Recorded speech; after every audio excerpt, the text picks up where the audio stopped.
everyone, welcome back to my Bulldogs life, and today we're going to take the Bulldogs on a walk. So yeah. Okay, so this is Calvin's collar. I can't remember exactly what it's called, but I can look it up. It kind of has this like 3-inch ability to tighten without prongs or anything that's really harmful. So I just could have put it on, obviously.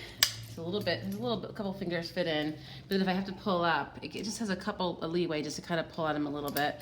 And then the Bulldogs, you want to make sure that the wrinkles are underneath the collar. So you don't want to, like, there's less chance of choking. This is the other collar that I use too. Probably more for training than this one. And maybe this is the one that's called the mandola. I'm forgetting the names of these things. But anyway, you just kind of put it around the head. And same thing, to avoid choking, you just want to put it as high as possible around their head and tighten it. And then you want to make sure all the wrinkles and the neck rolls are underneath it. So that you're only pulling on his head and not on his neck, because you want to protect their airway and so they don't choke.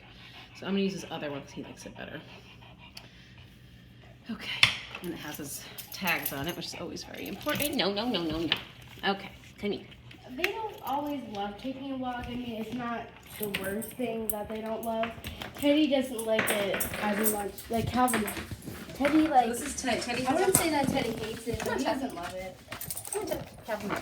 So Teddy has a harness that has a ring at his chest in the front rather than the back, because harnesses, especially for Bulldogs or any dog that can kind of pull pretty hard from the back, with the ring in the back, the dogs tend to pull even more. It gives them a lot more strength to use their chests and their shoulders to pull harder when they have a ring on the back, on their upper back there.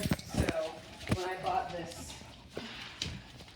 this collar with the ring in the front, he tended to pull less for sure. Now he's kind of used to it. So I feel like it's the novelty's worn off as far as his sensitivity to it, but he still pulls less for sure. The other thing with these two leashes, when I walk two dogs, can be kind of tricky. I have these little knots that I put in, and that kind of gives me like a kind of tactile cue for where I have to hold the leash. I like these leashes that have the firm handles, because I can easily put my hands through it. And I always hold them like this, because that way I always have the dogs. I always have control of the dogs. I always have access to the dogs. Yeah, and then also she tied a knot like about halfway between the leash.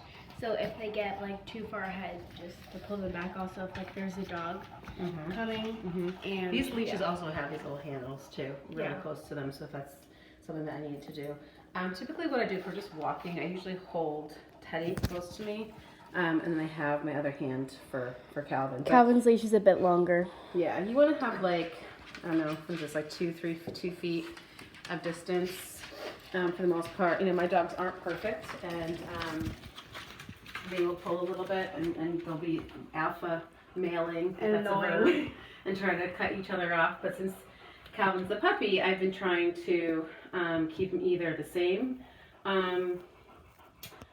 spot as far as how far ahead he is as Teddy and myself, or behind Teddy, because I want to make sure that when the puppy came in, that Teddy didn't feel upset having this little dog trying to take over.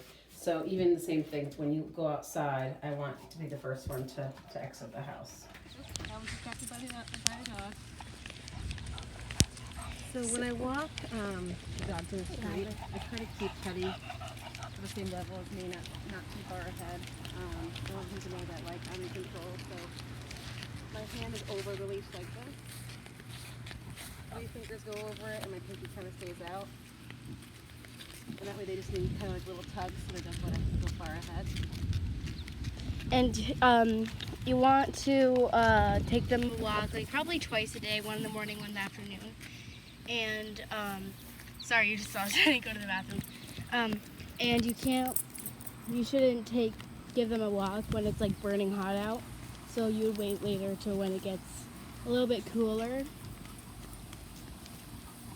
And they'll start panting like the first 2 minutes, because but that's normal. So it's just like when they like really start Good panting. boy. I've been to, we've taken them both to pet training classes, puppy training classes, and Calvin, or Teddy went to therapy dog training classes. And technically, when you take them for a walk, they shouldn't be able to just stop whenever they feel like stopping.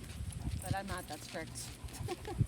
I just let them kind of walk because they're not going to move it fast anyway. So they're doing well right now because Teddy's in the front, right next to me, not ahead And then of Calvin me. just tries to push in. And Calvin's either next Normal. to Teddy or he's behind Teddy. That's kind of where they'd like to be. Calvin, for the first year of his life, tried to go ahead and be dominant, but we're going to try to keep Teddy at the front because the front of the pack, obviously behind me, because he's older and he's been in the house for a few years. And Teddy was attacked by a dog a few years ago, so he's been kind of, a couple years ago, and so he's been kind of anxious ever since that happened. So I'm trying to, since we got Cal, I'm trying to keep him at his anxiety a little bit lower than, as low as possible. If the dog's getting too far ahead, I don't give a lot of verbal cues. I don't like start yelling or saying a lot of things because at the end of the day, a lot of what the dogs think are they hear lots of noise from our work, from our language, from our mouth. So I might just do a quick no correction, and then I just kind of do this quick little pull on the collar. You can see Teddy just kind of slowed right down right there. So he goes ahead. I just kind of do a little tap like this on the leash. So I always keep it like this. And Calvin's kind of used to being behind Teddy. Plus he's hot. He doesn't really want. Oh, Calvin is also motivated by things that he sees more than Teddy. He wants to visit all the dogs in the neighborhood and stuff like that. So There's actually a lot of dogs in this neighborhood. So they have this weird thing that they love peeing on mailboxes. That's literally all they pee on. And then Teddy pees, and then Calvin pees in the same spot. Anyways. yes, kind of gross. We talked about Leave It a couple days ago. Let's go. And I use it a lot when we're outside, obviously, because they might be seeing something on the ground that they want to put in their mouth, or there might be a dog outside that they see that I don't want them to interact with, which is actually most of the time, most I know for a fact the dog is friendly. So I say leave it. I keep walking straight.